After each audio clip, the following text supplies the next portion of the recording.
afternoon, YouTube channel.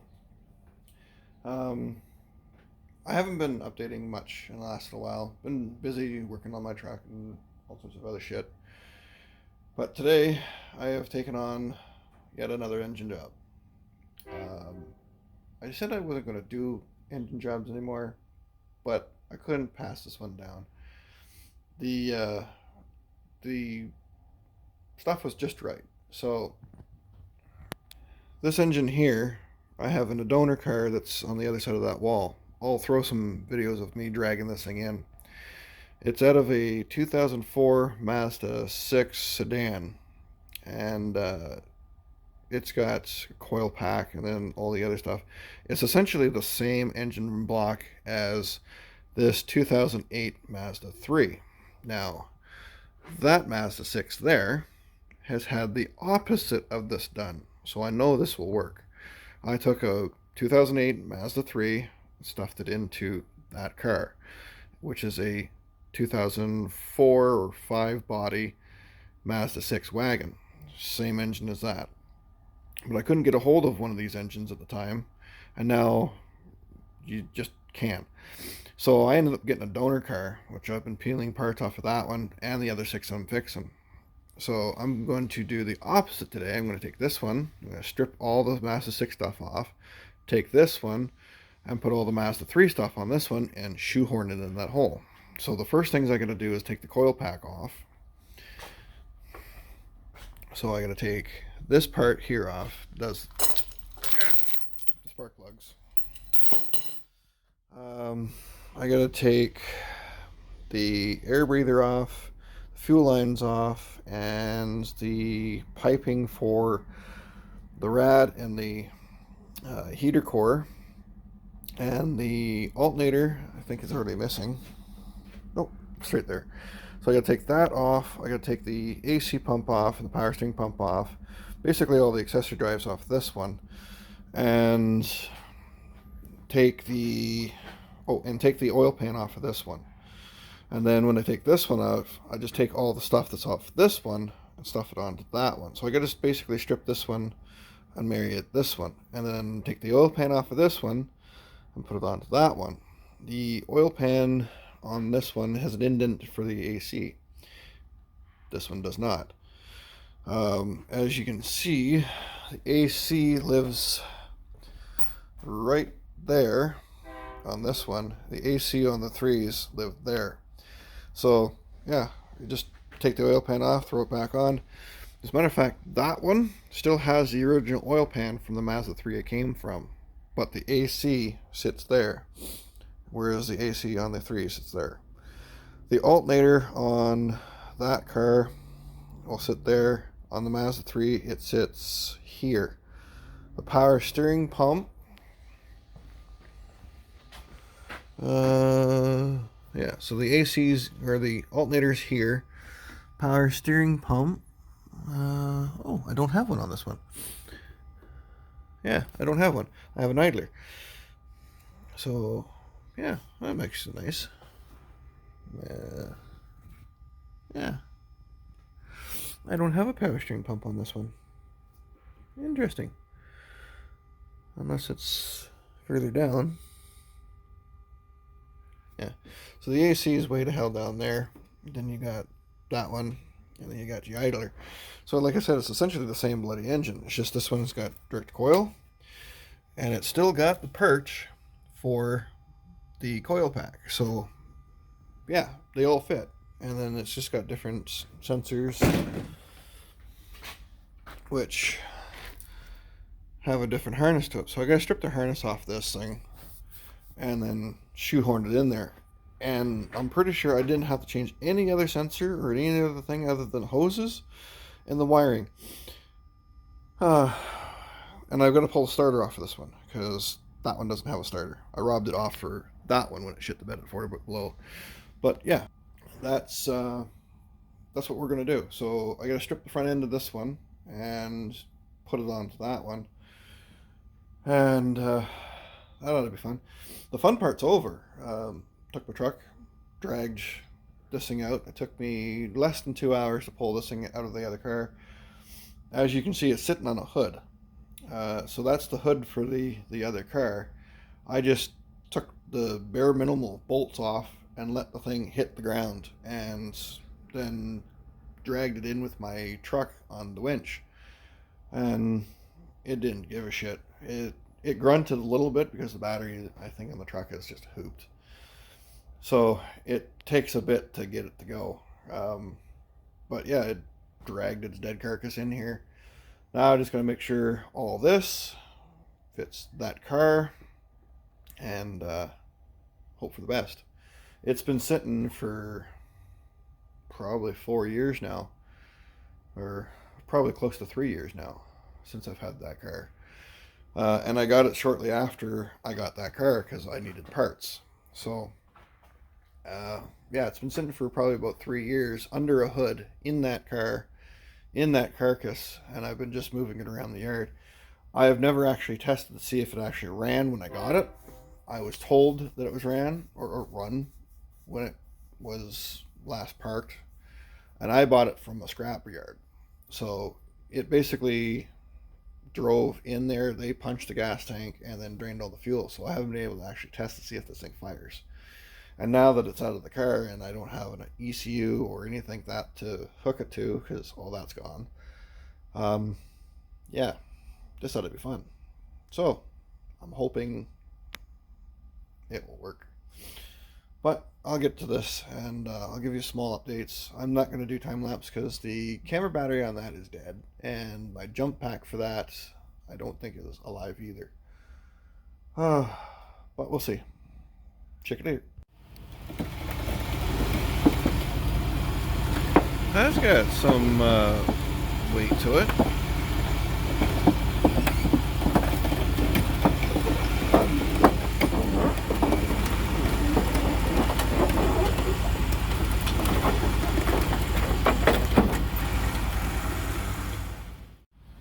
Max is getting his work cut out for him today. That engine is going in that car. Comes out of Mazda 6.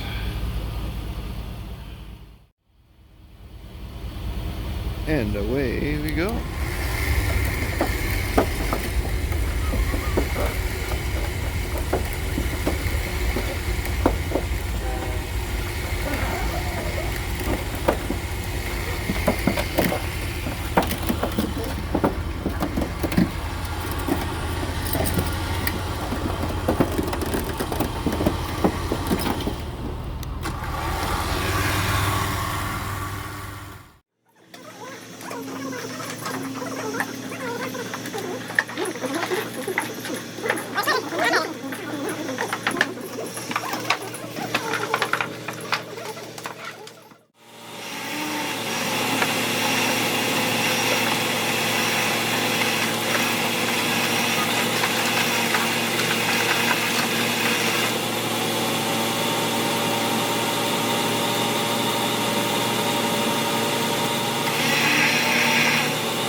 So, update time. The Mazda 6 to Mazda 3 conversion. I've come across a few extra things that you will have to change. One will be the valve cover. I forgot the valve cover. The oil filler, or the dipstick tube, comes through the valve cover. On the other one, it's on the intake. But since the oil pan on this one and this one are changing back and forth, I'll have to take the valve cover off of that one and then put it on, or this one, put it on that one. And it will have the same hole. I'm just about out. Like, this is I didn't realize it, but it comes from Nova Scotia. So it's not Saskatchewan based.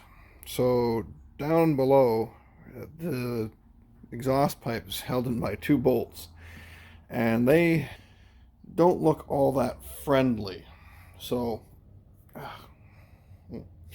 they don't look all that friendly. So I'm going to take the manifold off the back of this one. I got to do it anyway, and then put it on the other one. The person that I'm dealing with in this one didn't want to change the transmission fluid, but I think he's going to be forced to do that anyway. It is as black as engine oil. And this last stripped 3 out of the 5 freaking lugs on this side, and then proceeded to cross thread them back on, and they weren't even tight. But yeah, it's going swimmingly. They got pretty much all the harnesses. I've got 1 or 2 plugs over there that's flipped over on that side. This side is all draped over there. The whole front end's gone, and it's over there. Heat shields for the exhaust pipe, because I'm working on that now. I've got to get this stupid piece off. I hated the way Mazda ever built these. There's 2 bolts here on either side, and they go to a plate or a plastic shroud like that. But since this thing's been an accident, the shroud's been ripped right off the frame on this one. And this one still remains on the driver's side. But the bolts snap off, or they just don't come off. And they're push pinned on the top. And then there are bolts all the way along the bottom of that freaking rad. So it's common, regardless of where you are. It's Saskatchewan, Calgary, or Alberta. No matter where you are in Canada, those fucking things will rust. And then you'll either snap them off, or they'll just sit there and spin until time they'll melt right out. I absolutely hate those bolts. But, whatever. Oh, thing that you'll have to change, maybe, is the oil filter housing. I got lucky on this one. The oil filter housings are the exact same between this one and that one, so I won't be. But for the one I grabbed on that one is a cartridge, and they also come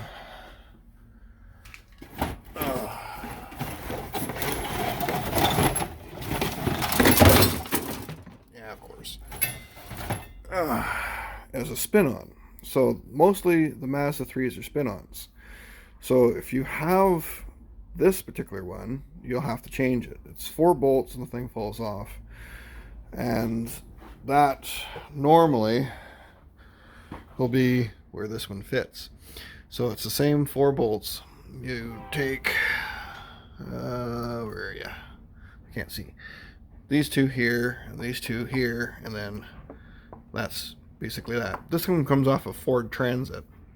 And since I have filters upon filters from my last car that got written off when I bought it at the dealership, I still have plenty of these spin-on filters. So I'm going to convert this onto that car later on in its life. So if you have this, you may have to change that going from the 6 to this. But since whatever year they changed it, I don't know if they changed it in the 2009 version, I guess, you'll have to take the filter housing off that one to get the cartridge paper filter out and put a spin-on it. So you'll have to change this. But I got lucky, particular year that has both. So I won't be needing to do that. and it's just a one little gasket. It's like $17 or $5, depending on where you go. Like Rock Auto, I think it's like $5. If you go down to some part store, it's like 15, $17, and then you'll have to change it. So yeah, that's the other two things you'll need to change. Other than that, it is yarded out. I still got to take the AC pump off the oil pan and disconnect the exhaust, and then I think the end of today, this engine will be sitting on the floor. Tomorrow I'll start switching things over, and then I'll have it probably back in the car by end of day tomorrow. And possibly back on its wheels by end of day tomorrow. And then maybe wired back up. Highly doubt it. But it's maybe. The power steering pump, I just realized, is this. It's the electric power steering pump. So you won't need to deal with any power steering lines or anything like that. So the alternator's there, AC's right there, your water pump's there, idler, and then there's nothing on the back. So it's a fairly easy thing to work with. I just took everything here out because I just want to go whoop and not lift. Because, well, even though you could, the transmission is literally right there. But you won't be able to get these off at all because that's welded to the frame. So you won't be able to go up. You'll have to go forward or drop it out the bottom, which I'm sure that's how they're put together. But this thing is like, there's no front end on this. I got one headlight. I've got a bumper, well, remaining of a bumper, a very gnarly crushed hood that whacked me in the back of the head when I took it off, and it was only held in by two semi-loose bolts. This is all smashed to shit, and it's not even, I don't even know if the guy wants me to put it back on, because the cross member is literally, like, there's supposed to be a piece like there to here, and you know, and then half the bolts that go here or hold it into that to support it are all broken off too. The things I deal with, why do I do this to myself? Oh well, I'm getting rid of an engine. That's what it comes down to. So I'm getting rid of the engine. I'm getting rid of that donor car. Actually, yeah.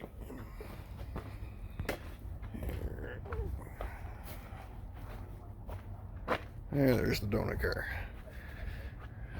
So all I did is did the same thing. Took the front end off, which was already missing, dropped it on the ground, and then slid it from here all the way around there on the hood. That's literally the last thing that car had in it. And all the parts I need to take apart for that car, the shocks I'm just going to throw away because I think that one shot. It's leaking. That one is probably not far behind. The power steering rack, will I ever use it? Who knows? But I may use it. The starter's already been scoffed off of this one for that other car. The alternator, I think on that one's starting to make noise. So this one's going to cough up its alternator and maybe some other things. But we'll see. So, update time. Last week I stopped all video, all time lapse, and anything to do with this video because I ran into issue after issue after issue. So the first one was the intake or the valve cover gasket was where the valve cover itself wasn't correct. Then I had the oil pan wasn't correct, which I knew. The front timing cover was wrong. I had all sorts of other issues. So in order to put a 2004 Mazda 6 2.3 liter engine into a 2008 Mazda 3, you have to change both the intake exhaust cams, the valve cover, you have to change the oil pan to an external one. So what I've done is I've taken and used the Mazda 6 dipstick and welded into this and made the Mazda 3 into a Mazda 6. The pans do exist like this, but for time constraint, I can't find one, so therefore I made one. I have one on my car that is exactly this state.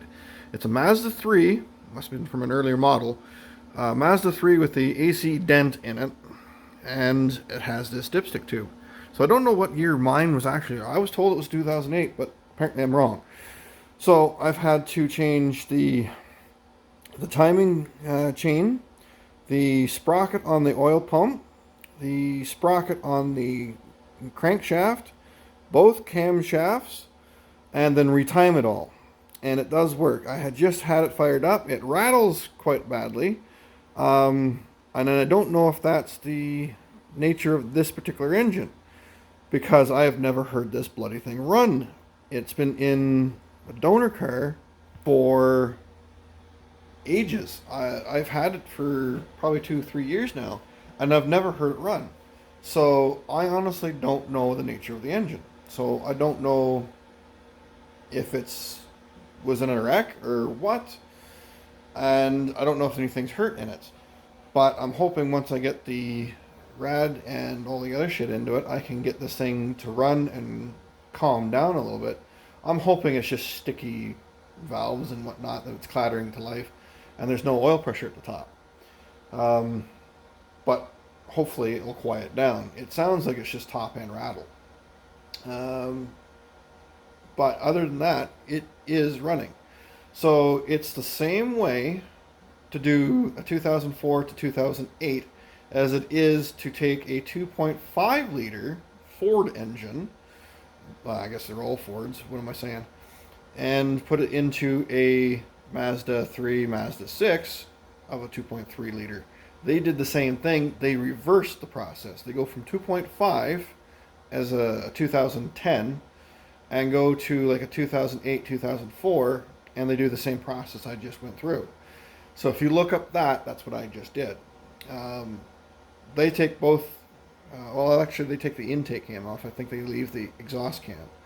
But the process is damn near the same. You basically go down to a long block. You throw everything else out. You take both cams off. I've taken the whole timing chain apart. The oil pan comes off. So you're left with basically a skeleton as a former self, but the internals are left alone. So now I've taken a Mazda 6, 2.3 liter, shoved it into this, and put all the Mazda 3 shit that was from the damaged engine. And apparently, I found out what was wrong with it. Well, I can see through it. I rolled it out onto its side, and I can literally look through cylinder 4 and look through the spark plug hole. Yeah, the top of the piston's missing. There's a dime-sized hole in it, and I don't know what caused it. So that would explain why that one stopped in a fucking hurry. But nothing else was damaged from the sounds of it. So it's just that was the internals. It came to a screeching halt and stopped. But it didn't destroy the chain, it didn't destroy the cams, and it didn't do anything else. So therefore, I rebuilt this. So it sounds like it's going to do the job that I needed to do, which is leave. So I'm quite happy with it. I can't run it right now because I just ran it, and I ran it for a little long, so I don't want to seize this engine. But now I got to get some type of rad system on this thing so I can run it a little longer. And I might bring you along for that. So I'll see you later. Moment of truth. A 2004 Mazda 6 2.3 liter engine converted into a 2008 Mazda 3 2.3 liter engine.